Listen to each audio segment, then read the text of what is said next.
ओम शांति। गीता का 6ठा अध्याय 47वां श्लोक। कल से आगे।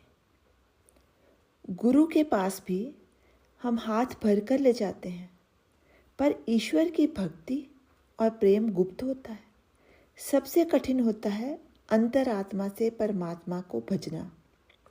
जब हम तीर्थ यात्रा पर जाते हैं तो चाहते हैं कि सबको पता चल जाए, इसलिए फुलियाँ ज़रूर बांटते हैं ताकि लोगों को पता लग जाए।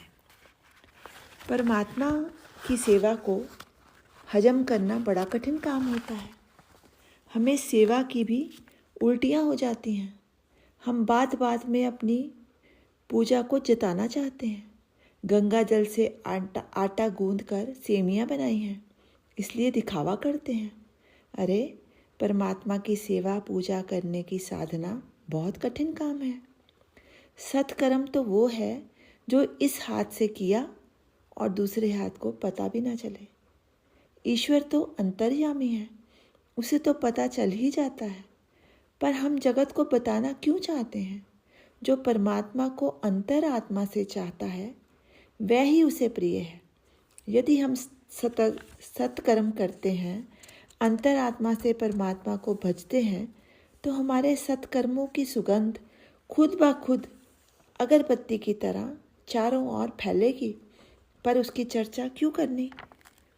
कौन कितने तीर्थ स्थानों पर गया, किसने कितने व्रत रखे, इनको हमने श्रेष्ठ बना लिया। माथे पर टिक्का लगा लिया, रुद्राक्ष की माला पहन ली। इन सबकी और परमात्मा देखता ही नहीं। परमात्मा तो अंदर झांक कर देखता है। इसलिए वास्तविक पूजा में कभी प्रदर्शन नहीं होता। यदि हम धर्म को व्यक्तिगत ही रखें, अपने मन से व आत्मा से पूजा करें, तो दंगे हो ही नहीं सकते। परमात्मा आँख, नाक, कान की तरह आत्मा को भी बाहर लटका सकता था, पर परमात्मा कहता है कि ये जो गुप्त खजाना आत्मा मैंने तुझ में गुप्त रूप से रखी है, वह सिर्फ परमात्मा के लिए ही है। जगत की चीज़ें जगत के लिए हैं। कान जगत के लिए दिए, जगत को दिखाने के लिए उसमें झुमके लटका लिए। सोना, चांदी, हीरे मोती लोगों को दिखाने के लिए ही है। परमात्मा से मिलन करना है तो आत्मा रूपी दुल्हन को सजा लो, जो कि अंतर को साफ करके सजा सकता है। जो परमात्मा के रास्ते पर चलता है वो दुनिया की परवाह नहीं करता। जो मनुष्य को आंतरिक सजावट देता है उसी का नाम धर्म है। क्या कभी अंतरात्मा में डुबकी लगाई है? जब व्यक्ति चित्त में ये ठान लेता है कि उस चीज़ की खोज करके रहूँगा, तो वो चीज़ अवश्य मिल जाती है। पर इसके लिए प्रयत्न व मेहनत तभी करोगे जब इसकी अत्यंत आवश्यकता महसूस करोगे। तब परमात्मा बहुत जल्दी ही मिल जाता है। जब तक मनुष्य भूलोक में है, तब तक ही उसको सब वस्तु की आवश्यकता है। ये पंचभूत जब तक हैं तब तक ही आवश्यकता है। संसार लेने देने पर टिका हुआ है, इसलिए हम ज़रूरतमंद को ही देते हैं। वही व्यक्ति मुक्ति पा सकता है जो वासना से हट जाए। जब आत्मा की मांग, कंगाली मिट जाती है तो मुक्ति ही मिल जाती है। यदि बैकुंठवासी होना चाहते हो तो कोई भी कामना नहीं होनी चाहिए। जो ये जानता है कि सर्वत्र ईश्वर है, तो वह कामना शून्य हो ही जाता है। तब वह व्यक्ति वास्तव में योगी हो जाता है। ऐसे योगी पुरुष में आत्मा को परमात्मा में मिलाने की शक्ति आ जाती है। घड़े में छेद होगा तो शक्ति रिझी हुई रहेगी।